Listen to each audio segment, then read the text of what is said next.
Earlier we have studied the types of semiconductors where we have seen that there are two categories of semiconductors. One is the intrinsic type of semiconductors, which are also referred as a pure semiconductors, and the second category that is known as the extrinsic type of semiconductors. While studying intrinsic type of semiconductor, we have seen at room temperature, silicon or germanium materials, they are insulators or non-conductors of electricity, as we know. But as the temperature increases, the bonding between the silicon atoms or the germanium atoms, that bonding is ruptured and the electrons are free. And these free electrons are mobile, or these free electrons are movable on application of an electrical potential at very high temperatures. So this semiconducting property is known as a intrinsic type of semiconductors, where pure silicon or germanium crystal, they are good conductors of electricity only at high temperatures, as we know. The second type that we have studied is extrinsic type of semiconductors, where we have studied two types of semiconductors. One is known as the N-type semiconductors and second is a P-type semiconductors. We have seen while studying these two types that N-type semiconductor is nothing but here the pure silicon or germanium crystal that is doped with or an impurity element that is added, particularly pentavalent impurity, for example phosphorus. When phosphorus is added to pure silicon or germanium crystal, then phosphorus can form four covalent bonds with the four surrounding silicon atoms. As phosphorus is a pentavalent element, it contributes its four valence shell electrons. After contributing four valence shell electrons, one electron, that is a free electron, which is pertains to phosphorus. So by adding a pentavalent impurity such as phosphorus to the pure silicon or germanium crystal, phosphorus can contribute its four electrons. So some of the lattice points of silicon, those are occupied by this added impurity, and every phosphorus is having one free electron which is not engaged in forming the covalent bonds. So the lattice of silicon or germanium contains such free electrons from phosphorus. These free electrons, they can carry electric current on application of an electrical potential, because the current conduction that is done with the help of the negatively charged electrons, and hence such semiconduction of material is known as a N-type semiconductors, because here the current conduction is done with the help of negatively charged electrons, and these electrons are particularly the free electrons or unused electrons of phosphorus which are present. As according to the band theory of metals, we have also seen that these free electrons, they can form a band near the conduction band. As we know, there are two bands, valence band and the conduction band. So these free electrons of phosphorus, they can form a electron donor band, that is EDB, near a vacant or empty conduction band. And on application of an electrical potential, these electrons from the electron donor band, they move towards the empty or vacant conduction band, and hence they can carry current. The energy gap between electron donor band and the conduction band, that is very small. On account of small energy gap between, that is known as a forbidden band, the electrons can easily jump from electron donor band to the conduction band. Now, with regard to the p-type semiconductors, where the pure silicon or germanium is doped with a trivalent impurity such as boron, aluminum. We have seen the example of aluminum in this case, because aluminum having atom number 13, it can contribute its 3 electrons. Because Aluminum, when it is added to pure silicon or germanium crystal, some of the lattice points are occupied by these added impurity, that is added trivalent impurity. Aluminum can contribute its 3 electrons, so there is a scarcity of 1 electron from aluminum to form a normal covalent bond with the silicon. So these electron vacancies are known as the positive holes. So to under the influence of an electrical potential, these electron vacancies, what we call as a positive holes, these are occupied by some nearby electrons, which creates a new electron vacancies.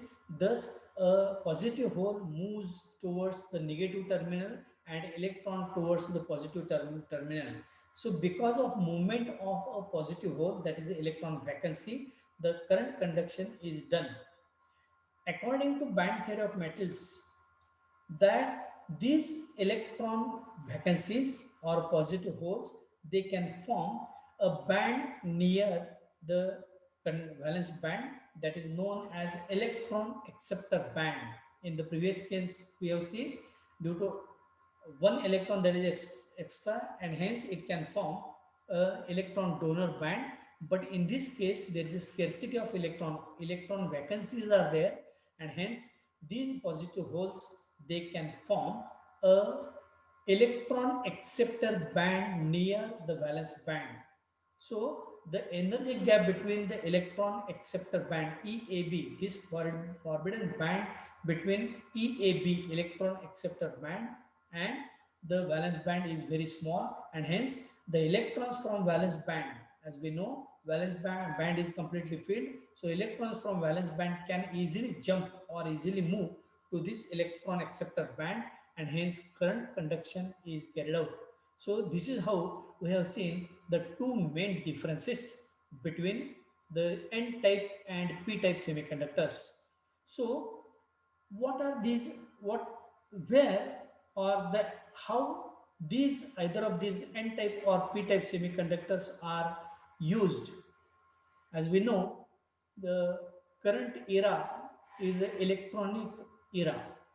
Everywhere we can find that electronic devices are there. These electronic devices can use either N-type or P-type semiconductors. If we see a simple example of the headphone that we are using, this headphone also contains a semiconductor. We are using mobile phones. These mobile phones will not work without the use of the semiconductors. So these semiconductors can find extensive applications in all electronic gadgets that we are using day to day. So the semiconductors, they have acquired a unique position in the modern engineering and technology. Every day we can find the applications of semiconductors are increasing day by day, both in our daily life and in industry. So the diversity of these semiconductors is very, very amazing. Semiconductors have limitless applications. We are enjoying today our standard life only because of the use of either N-type or P-type semiconductors. They find the applications in calculator, as we know that calculators also during their manufacture, they involve the use of these semiconductors.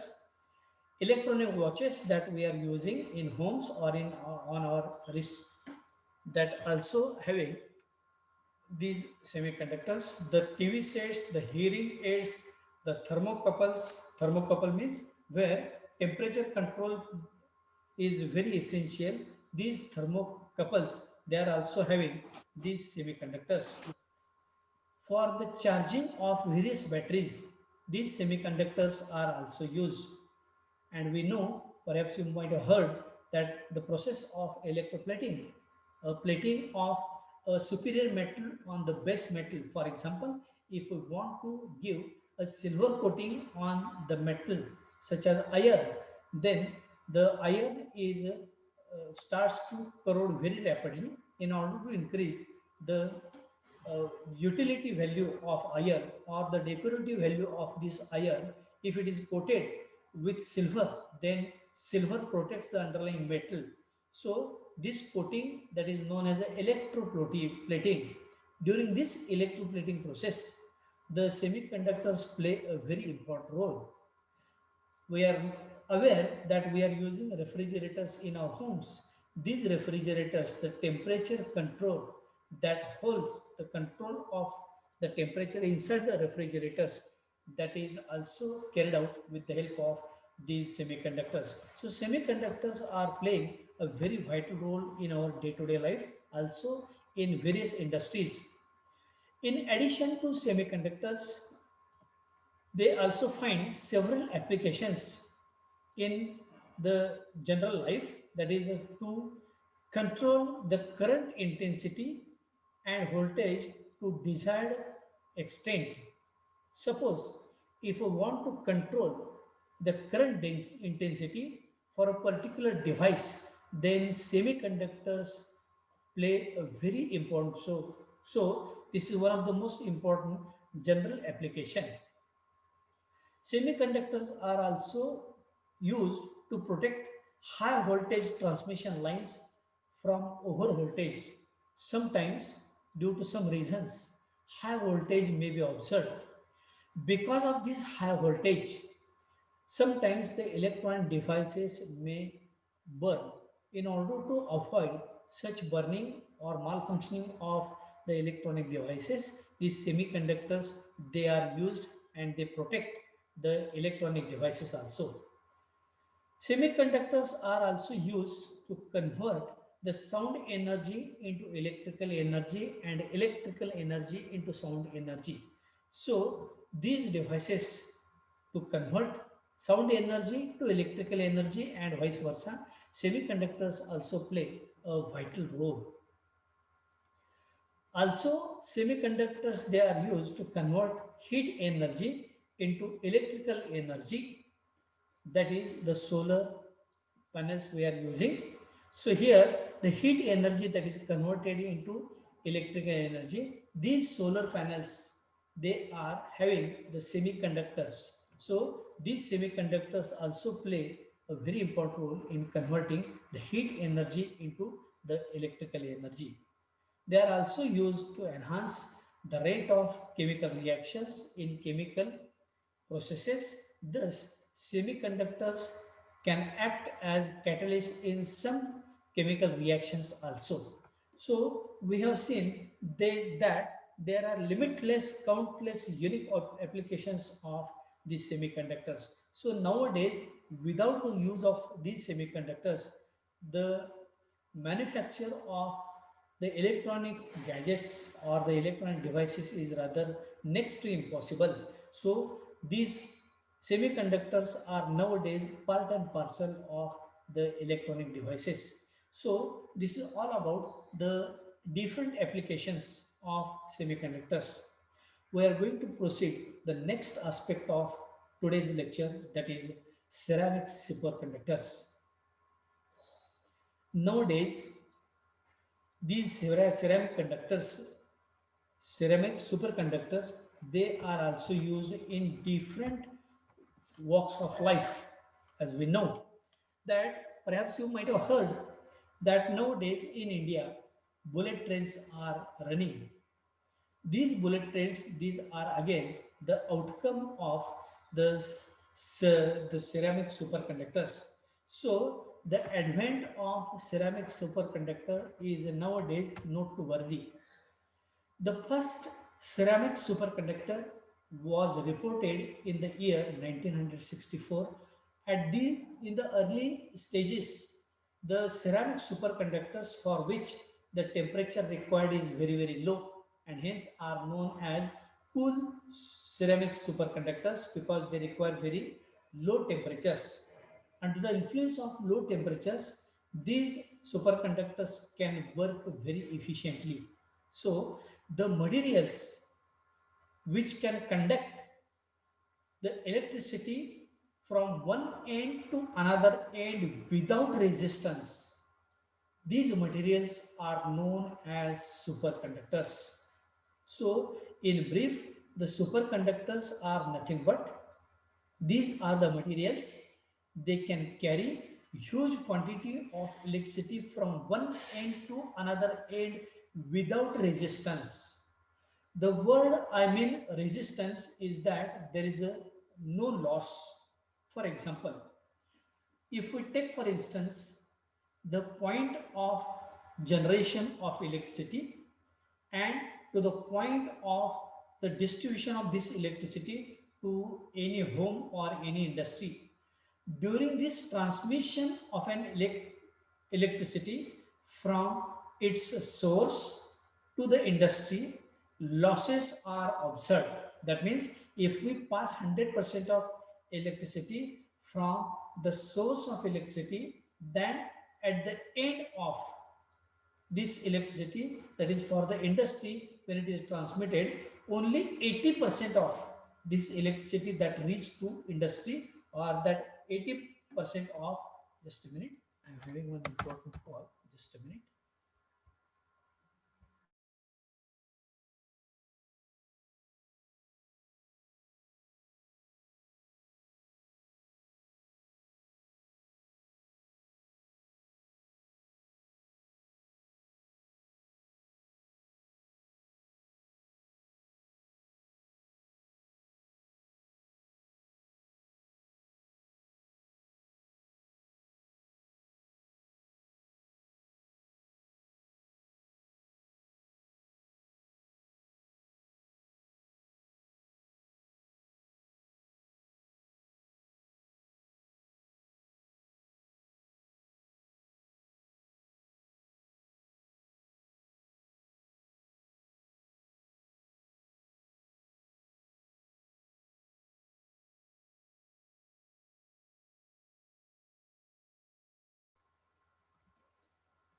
Now, these materials which can conduct electricity from one end to another end, there are major losses. Just now you have seen that approximately 20% losses are there.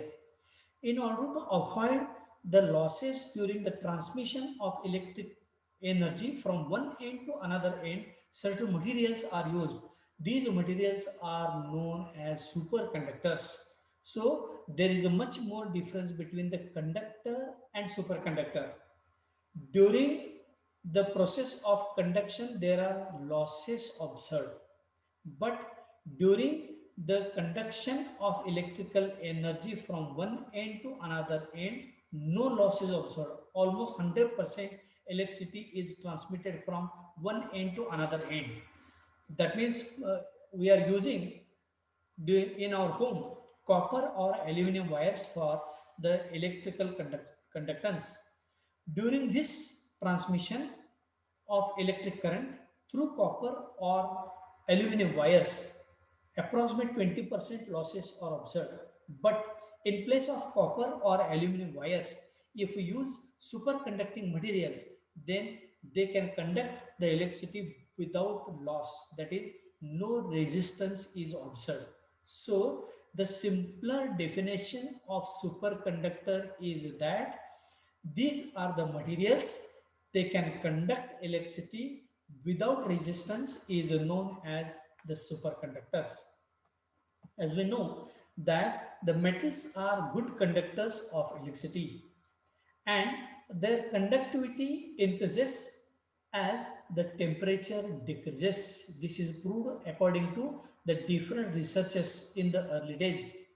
In the year 1911, the phenomenon of superconductivity that is observed, and the credit in the year 1911 that goes to Kamerlingh Onnes. Sometimes a multiple choice question may be asked that this person is regarded as the father or the vital discoverer of the superconductivity. The name is Kamerlingh Onnes. So whatever credit of superconductivity is observed today, that goes to Kamerlingh Onnes. Later on, in the year 1900, 1987, researchers all over the world, they are working on these superconducting properties. And in the year 87, that is just before 33 years from today, the Chinese scientists and co-workers named as Wushu and co-workers, they have found the superconductors. So the following the discovery of physicists and chemists all over the world, they are discovering the phenomenon of superconductivity. Meanwhile, Meissner and Oceanheld, they have found some low temperature superconductors, and they also exhibit the exclusion of magnetic field below the room temperature. So the superconductors are essentially diamagnetic. Meissner effect, this word also very important during the study of metals, semiconductors and superconductors, is that the Meissner effect, that means the superconductors, they work on this Meissner effect, gives rise to levitation. I will give you the detailed idea of the word levitations tomorrow, because this concept is very interesting to study. Because of this levitation, the bullet trains, they work on this levitation, magnetic levitation techniques. So I shall discuss this in more details tomorrow. So the levitation occurs when objects float on air. That means because of levitation, no friction. Friction is nothing but opposing force. No opposing force has been observed when such superconducting materials are used. So there is a no resistance or no friction, and this particular property proves in the building of the fast running bullet trains. It is showing I am running out of time. So we are again going to continue by clicking the same link that I have sent you. So here repulsion is encountered between a permanent magnet and a superconductor. So there is a no repulsion as such. So the main basic idea of these superconductors is that they work without resistance. As just now uh, I have mentioned that the first semiconductors was observed in the year 1964, and this was the metal oxide with a peroxide crystal structure. Peroxide means CaTiO3. Calcium titanate is known as a peroxide structure. So these ceramic superconductors, they are having almost the similar type of peroxide structure that I am going to discuss tomorrow in more details. So in the year March 1987, Wushu and co-workers, they have worked on the ceramic superconductors, and they have found that the three metallic elements, namely yttrium, that is Y, barium, that is Ba, and copper, that is Cu, in addition to which oxygen. So YBa2Cu3O7-X, they have formulated this mixed oxide type of superconducting material. It is known as a metal oxide superconducting material. So these superconductors, they act at 93 Kelvin, that means below room temperature, they work efficiently. So the temperature which is allowed, that is as good as it is a liquid nitrogen. Here liquid nitrogen is having very low temperature. Comparatively, liquid nitrogen is very cool gas, and hence such liquid nitrogen is used as a coolant rather than the more expensive liquid helium, because helium is also very cool gas, but helium is costly than liquid nitrogen. Now the materials which are also sometimes called as warm superconductors or high temperature superconductors, because they work at higher temperatures to about the boiling point 77 Kelvin. So this is all about the introductory part of this ceramic superconductors. So only point to remember here that our study is restricted to ceramic type of superconductor, that is YBa2Cu3O7-X. This is known as a mixed oxide type of ceramic superconductor. Here the question arises, which method that is utilized in the manufacture of such ceramic type of material which act as a superconductor. So you should remember that superconductor is nothing but the materials that can work without losses. So the materials which work without the resistance, these materials are known as the superconductors. There are some 3 to 4 methods are used so as to prepare these ceramic type of superconductors, because these ceramic superconductors are used in different instruments in the form of a thin film, and to prepare a thin film of such type of ceramic material, certain methods were utilized. The first method that is known as a chemical deposition method. In the early days, this method when invented, that method was utilized, but to some extent the method was fruitful. So later on, this method was outdated. In order to overcome the drawbacks in this method, that is in chemical deposition method, another method was designed, that is known as a chemical vapor deposition method, what we call as CVD method, and this method has been used worldwide. So we are going to study how ceramic type of superconductors are built by using this chemical vapor deposition method just after some time. There are also certain methods used so as to prepare these superconductors, that is electrical deposition method. This method was also used, but this method has also some limitations. So, in order to overcome the drawbacks which are arised in all these methods, the CVD method, that is a chemical vapor deposition method, that has been used worldwide. So, this is the only fruitful method by which the superconductors which are built by using this chemical vapor deposition, because the method is very simple to manufacture these ceramic superconductors. So, after some 3 to 4 minutes, we are again going to join our meeting.